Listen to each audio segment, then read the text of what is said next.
State and Minister for the Cabinet Office, Minister Damian Green.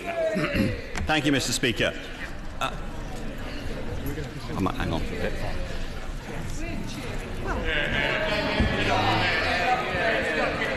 With permission, I will make a statement on details of the agreement reached today between the Conservative and Unionist Party and the Democratic Unionist Party, under which the DUP will support the government on a confidence and supply basis. Having won the most votes and the largest number of seats in the general election on the 8th of June by a significant margin, it is only the Conservative Party which has the ability and legitimacy to lead the government our country needs. This agreement delivers the certainty we need in the United Kingdom's national interest at this crucial time. This agreement means the DUP will support the government on votes on the Queen's speech, the budget and on legislation relating to our exit from the European Union and national security. It will ensure that we can govern in the national interest, strengthening and enhancing the Union, keeping our country safe, delivering prosperity for all and securing a departure from the European Union which benefits all parts of the United Kingdom. To support this agreement, the Government will chair a coordination committee involving both parties. As members of this House are well aware, and as our manifesto made clear, the Conservative Party has never been neutral in expressing its support for the Union. As this agreement states, Her Majesty's Government remains fully committed to the Belfast Agreement and its successors. This means we will continue to govern in the interests of all parts of the community in Northern Ireland. These confidence and supply arrangements in no way affect our steadfast commitment to see the re-establishment of an inclusive Northern Ireland executive by this Thursday.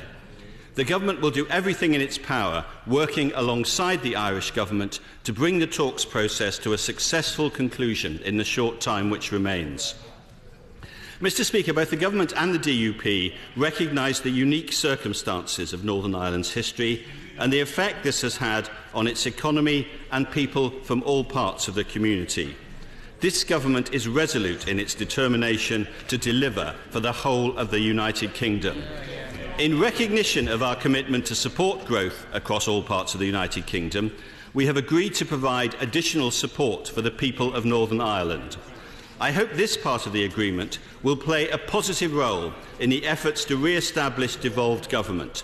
Funding would go to a restored Northern Ireland executive in the same way as the £2.5 billion of financial support and flexibility which was made available to the executive through the 2014 Stormont House Agreement and in 2015 through the Fresh Start Agreement.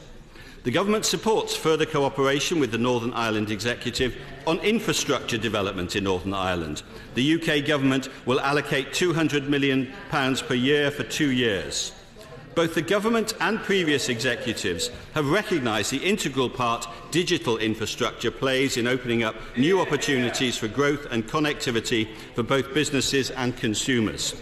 We will therefore contribute £75 million per year for 2 years to help provide ultra-fast broadband for Northern Ireland, just as we've made funding available for this purposes in communities across the United Kingdom. The UK Government is committed to working with the Executive and others to work towards a comprehensive and ambitious set of city deals across Northern Ireland to boost investment and help unlock the full potential of Northern Ireland. This is the sort of targeted positive intervention the UK Government can make across the UK and builds on the success of existing deals such as those in Glasgow, Cardiff and Swansea. Since 2014, the UK Government has committed to over £1 billion worth of investment in Scotland and Wales through this programme, along with other projects. This is a continuation of our determination to be a government for the whole of the UK. In order to target pockets of severe deprivation so that all can benefit from growth and prosperity, the UK Government will also provide £20 million a year for 5 years to the Northern Ireland Executive. We will also ensure that all parts of the UK are properly reflected in the future UK Shared Prosperity Fund as we exit the European Union. Mr. Speaker, as our manifesto made clear, We are also increasing our commitment to investment in public services across the UK. That's why we pledged a minimum of £8 billion in additional NHS funding in real terms over the next 5 years.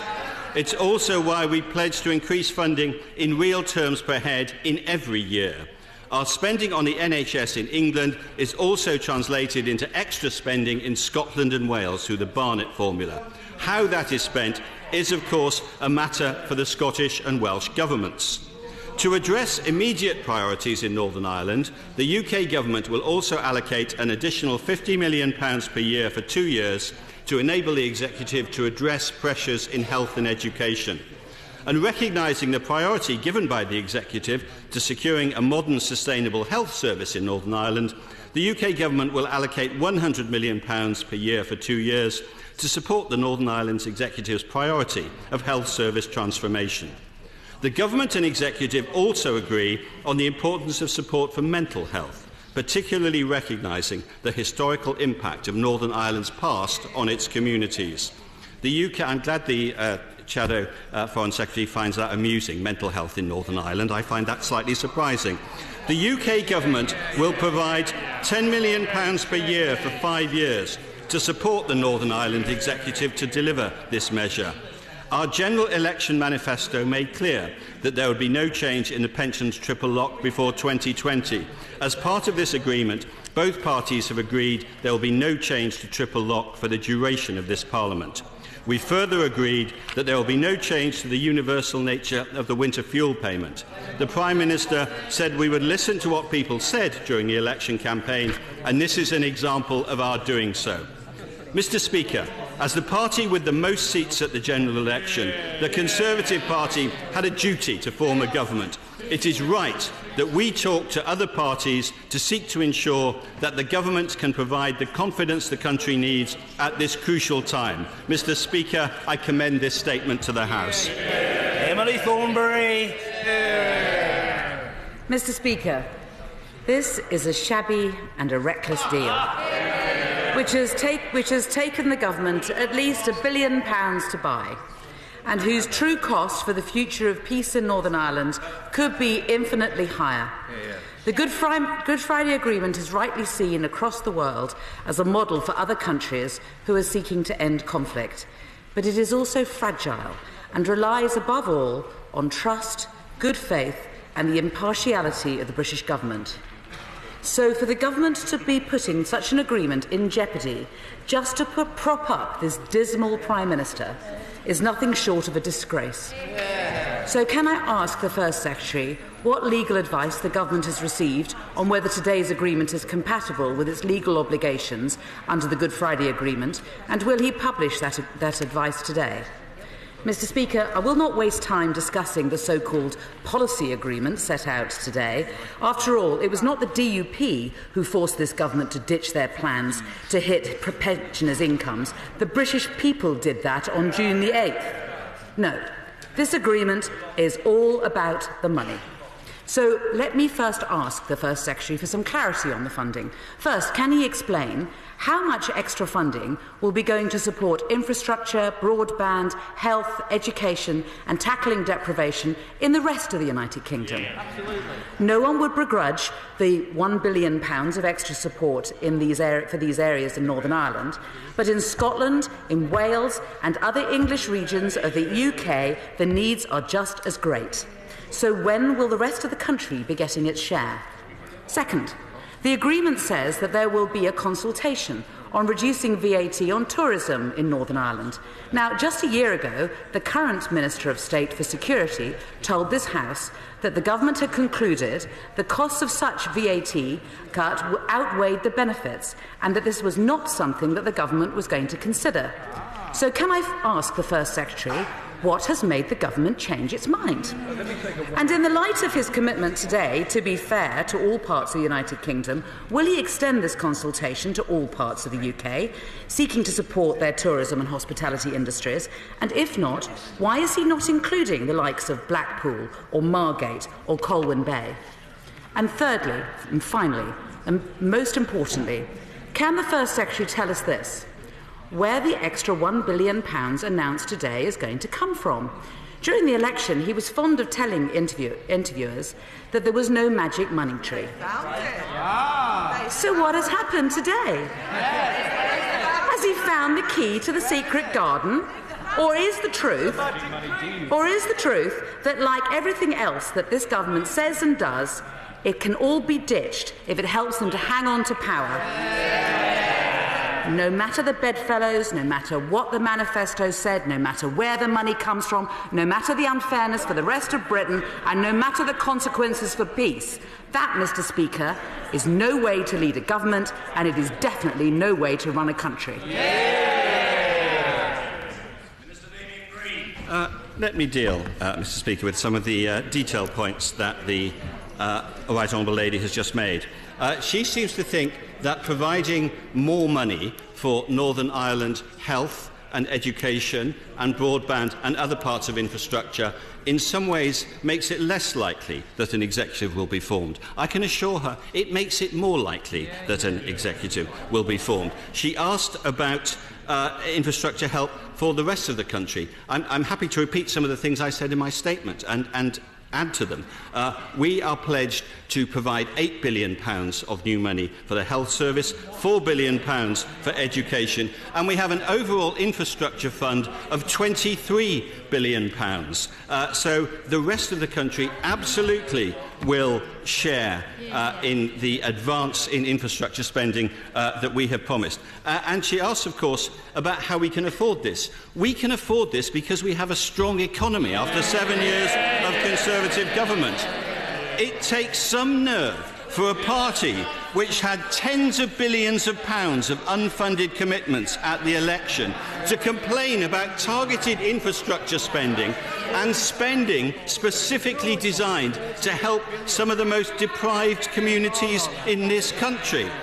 The party opposite also had a pledge to nationalise half of British industry, and they said that wasn't going to cost any money because although they would borrow the money, that didn't count as borrowing because they would pay it back out of the profits of the industry. So I've got two things to say to the Right Honourable Lady. First of all, if you borrow money, it's still borrowing. And secondly, after 6 months of a Labour government running an industry, there wouldn't be any profits to pay back any of the borrowing. And I think where she is fundamentally wrong is the thought that this doesn't help what is a hugely important week for Northern Ireland to try and make sure we restore proper, devolved democratic government to Northern Ireland.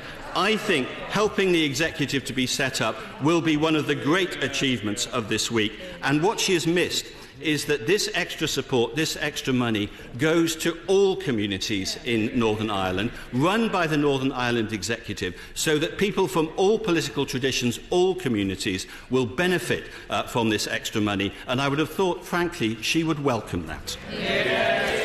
The Wishart. Mr. Speaker, this is quite simply a pathetic, grubby little deal demonstrating all the worst excesses of pork barrel politics, designed to prop up a government without a majority and increasingly without any credibility whatsoever. We now know that £1.5 billion is the price that this country will have to pay to keep this shambolic government in power. This was a government that warned of a coalition of chaos, but this is much, much worse than that, as these social conservatives in the DUP now exact their price from this government. And this is a deal, Mr. Speaker, not subject to the normal allocation of funds across the UK, which will be delivered at the expense of all the other nations of the UK. Only 24 hours ago, the Secretary of State for Scotland was categorically assuring us that Scotland would be in line for full Barnett consequentials as a result of this DUP deal. Either he was inadvertently misleading the Scots people, or he's so completely out of the loop that he's got no idea what's going on, because we now know that Scotland is to get nothing, zero, zilch out of this deal. So can I ask the Secretary of State, what representations has he received from the Scotland office or any of these other new Scottish members of Parliament that laughingly said they would stand up for Scotland? If the Barnett formula is to be bypassed, what is Scotland to get out of this? Why has the Barnett formula been bypassed when it's come to this deal? This is a huge test for these new Scottish Tory members of Parliament. They either stand up for Scotland and Scotland's funding interests, or they stand behind this chaotic government and their new best friends.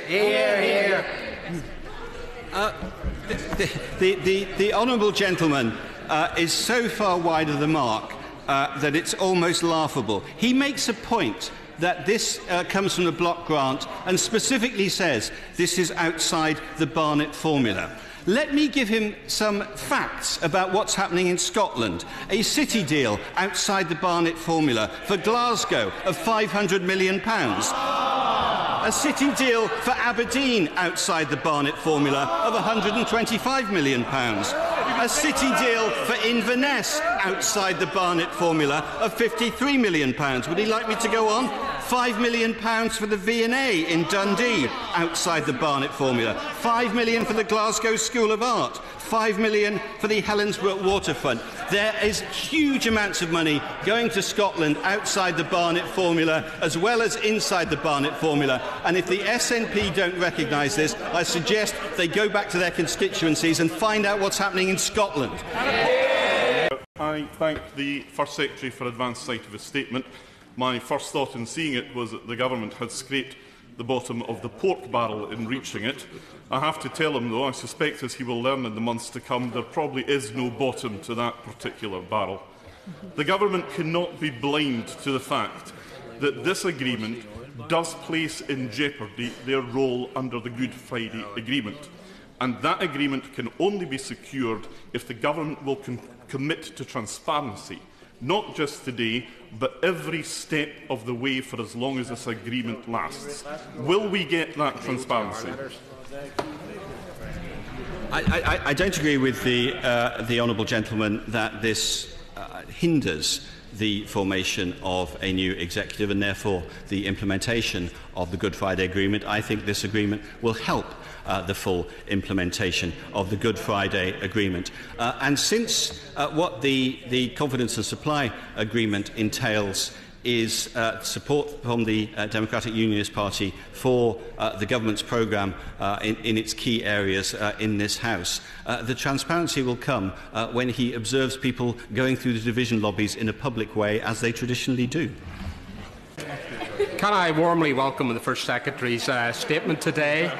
And it is a good agreement for the United Kingdom of Great Britain and Northern Ireland, and it's a good agreement for all of the people of Northern Ireland, and in particular the money for mental health and in terms of hard-to-reach areas. All of the money that has been outlined is for every section of the community in Northern Ireland. This is a deal that delivers for all of the people of Northern Ireland. We commit to transparency. We are very open to that, and someday I'd like to think we might publish all of the correspondence and conversations we had in 2010 with the Labour front bench and in 2015 with the Labour front bench and indeed with the SNP as well. There's a bit of news. Because some of the faux outrage that we have heard is hypocrisy of the highest order. So, Mr. Speaker, we look forward to working with the Government over the course of the next 5 years to deliver a strengthened union of the United Kingdom, to deliver Brexit, to deliver prosperity to all parts of the United Kingdom, and most of all to protect and defend our country at home and abroad. I of course, welcome completely the words of my right honourable friend. And he and I have spent more time together over the past few weeks than has been our wont in the past, and it, I can assure him, has been a life-enhancing experience at all times. And I very, very much welcome the support of him and his colleagues on those benches so that we can, as he says, strengthen the union, strengthen the economy in all parts of this country, get a Brexit deal that works for the whole of this country, and provide us with a confident government to go through for the next 5 years.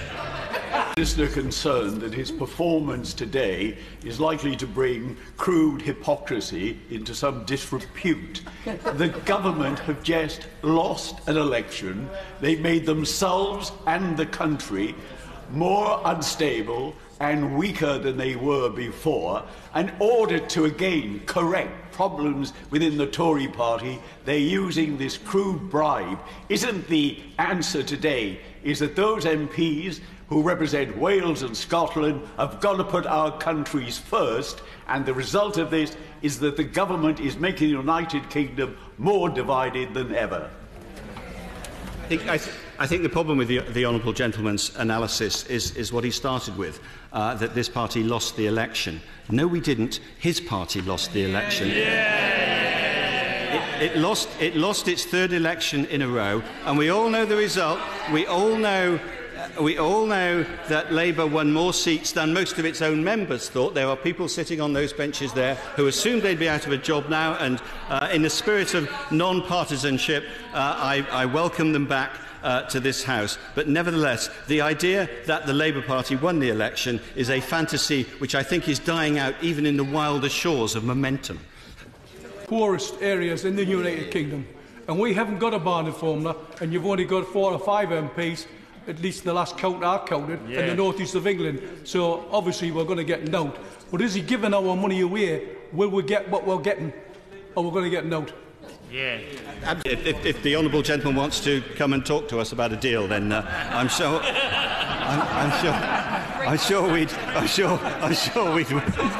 he and indeed his constituents would be very welcome. No, I can absolutely assure him that this does not involve diverting money from any of the various programmes that we use, and indeed the UK Prosperity Fund will, I hope, be able to help some parts of his area, and he is more than welcome to keep an eye on that. But as he knows, there are many city deals across England. The Metro Mayor in Teesside, I'm sure, will do great things for that area as well. So we are committed to all parts of the United Kingdom, including the part he represents with such distinction. David Hanson. Yeah. Could the First Secretary just confirm that constitutionally the extra money he's announced today is to the Northern Ireland Assembly, not to one particular party, great negotiators though I know them to be? Could he therefore agree that the money has been agreed and its priorities have been agreed by all parties that may form that executive on Thursday? Said on a number of occasions during the course of these exchanges, absolutely, this is money for Northern Ireland, for the whole of Northern Ireland. It is not for one party in Northern Ireland, it's not for one community in Northern Ireland, it is for the whole of Northern Ireland. It will benefit every community in Northern Ireland. And as I said in response to the Shadow First Secretary, I'm quite surprised that people on the Labour benches are not welcoming this extra money, particularly perhaps extra money for disadvantaged communities in Northern Ireland. There was a time when the Labour Party purported to care about disadvantaged communities. The First Secretary of State said that funding would go to a restored Northern Ireland Executive. If the Northern Ireland Executive is not restored, will the money still go there, or will it not go until the executive is restored? Well, I think at this stage, with 3 days to go before the deadline, the sensible thing for me to point out is that the Conservative Party is completely committed to getting the executive re-established, and indeed that the DUP is completely committed to getting the executive re-established, because we both believe that decisions about funding for different public services in Northern Ireland should be taken by politicians in Northern Ireland. That is the logic of the devolution settlement that we have with other countries within the United Kingdom, and that's the position we want to get back to in Northern Ireland as well. The Prime Minister and the DUP pride themselves on being champions of this supposedly precious union. And while the Prime Minister is busy bribing the DUP to stitch up the seams of this threadbare administration, she continues to neglect the people of Wales and treat us like third-class citizens in this so-called family of equals. Mr Speaker, my party has always been at pains to prove that the Barnett formula is not fit for purpose. The government's disregard for it today seems to indicate that they now agree. If this government can hand out £1 billion to Northern Ireland in times of such austerity, then I would ask on behalf of the people of Wales, where is the £1.7 billion which is now so evidently our right? Well, I'm happy to remind the Honourable Lady that under the new funding formula agreed last year, public spending in Wales is roughly £120 per head for every £100 per head spent in England. So the idea that this government is in some way neglecting the people of Wales, my own homeland, is very, very wide of the mark. And of course that's through the Barnett formula, and on top of that there's 2 city deals of funding up to 540 million, which should release private sector investment totalling 4.7 billion. So as you can see, the people of Wales are being well served by this government. Ian Murray. Mr. Speaker, be in no doubt that this deal's got everything to do with the Conservative Party and absolutely nothing to do with the country. And if it had anything to do with the country, the First Secretary will come to the dispatch box and tell me how much money Scotland will get as a result of this deal being signed. Since this is a deal about Northern Ireland, that Scotland will benefit in the way it has done in the past. I'm quite happy to repeat the figures I repeated to the spokesman for the Scottish National Party, but I wouldn't want to embarrass him further. Scotland is doing extremely well out of city deals, it's doing well out of other things, and of course it benefits from the Barnett formula as well. What Scotland's problems are that it has a government in Holyrood that is not very good at running public services, and he and I actually ought to probably agree on that. Secretary of State's statement, because he left out the most important part of the agreement. He said that the DUP will support the government on votes on the Queen's speech, the budget and so on, but he left out the only bit that they really cared about, which is that they will support the government on all motions of no confidence. That's what they've bought with this money, isn't it? The continuing support on all motions of no confidence, and that's because the only way you can bring a government down under the Fixed Term Parliaments Act is a motion of no confidence. So all the rest is irrelevant. But now that that party has effectively become a party of government and not a party of opposition, surely they should surrender the right to short money.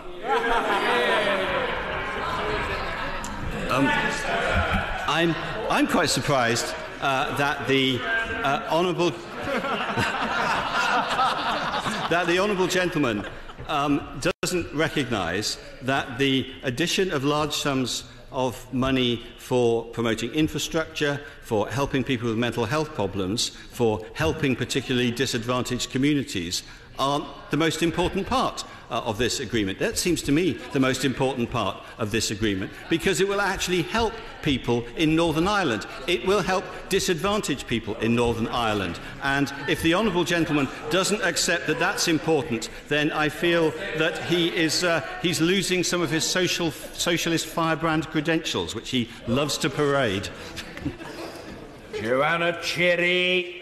Thank you, Mr. Speaker. Mr. Speaker, we were told by Ruth Davidson, no less, that the 13 Scottish Conservative MPs in this Parliament would be operating as a separate bloc, would put Scotland's case forcefully, and would make sure that they delivered for Scotland. So can the First Secretary tell us, not with reference to the last Parliament, but with reference to this Parliament, what additional targeted investment the 13 Scottish Tory MPs have secured for Scotland in return for supporting this deal? I would refer the honourable lady to what Ruth Davidson has said today. She is completely in support of this agreement. She makes the point that just as Scotland benefits hugely from the strength of the economy that a Conservative government has provided, which allows us to do all the investment in Scotland, which I've already detailed, that I'm more than happy to detail again if she wants it. But we should, just as we have treated Scotland fairly, we should treat Northern Ireland and Wales and other parts of England fairly as well. And that is what this government will continue to do. And if she wants any new money, then I refer her, as I have done repeatedly from this dispatch box today, to the UK Prosperity Fund that we'll be introducing after Brexit, from which I hope many communities in Scotland, as well as in other parts of the UK, will benefit. Can I commend the First Secretary of State for the contents of the deal, and as a Belfast Member of Parliament, my right honourable friend and my honourable friend, both Belfast representatives, can I commend him on the content of the City Deal commitment that forms part of this arrangement and the huge opportunities that there are for the City of Belfast and the wider region around us. Can I ask the First Secretary of State to engage in organising meetings as soon as practicable so that we can get on and make sure we get the best benefits of this city deal for our constituents in Belfast? I'm very pleased, as the honourable gentleman will know, that there are already talks in operation about the Belfast City deal. I hope that it can be concluded as fast as possible so that Belfast can enjoy the benefits that other cities, including Glasgow and Cardiff, already have, because that would seem, apart from anything else, to be a good symbol of the United Kingdom government acting in the interests of all parts of the United Kingdom.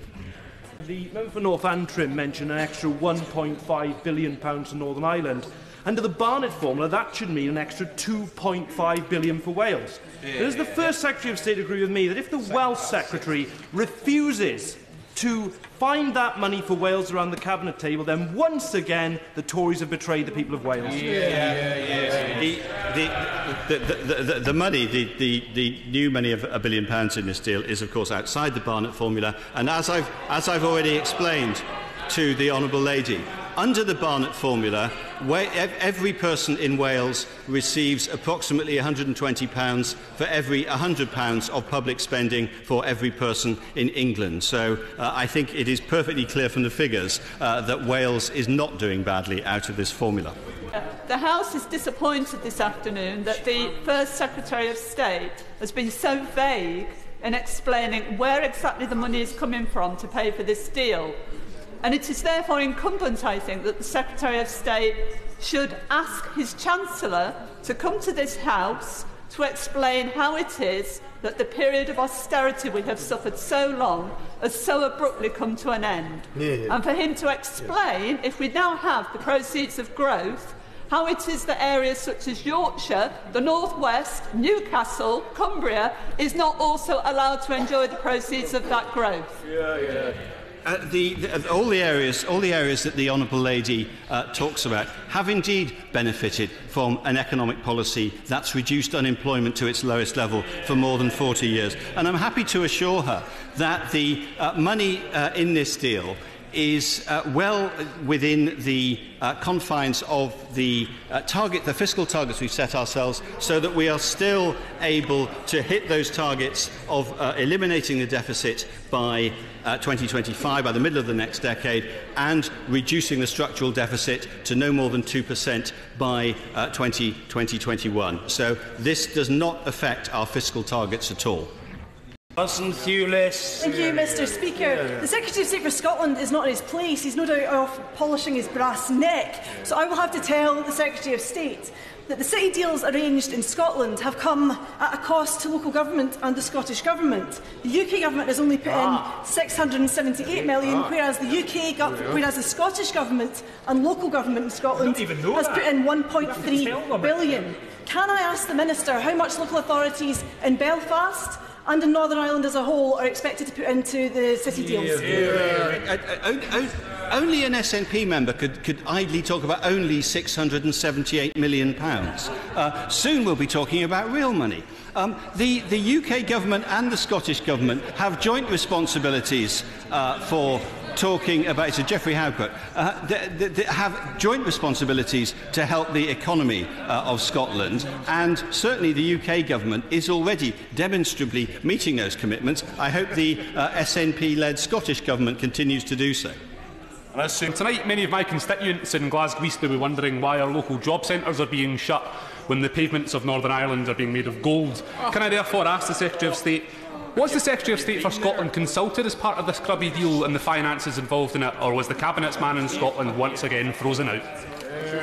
The Secretary of State for Scotland, as all Cabinet members, plays a key role in all decisions made by the Government, and the honourable gentleman's characterisation of this deal is, as I hope I have shown over the past hour or so, completely wide of the mark.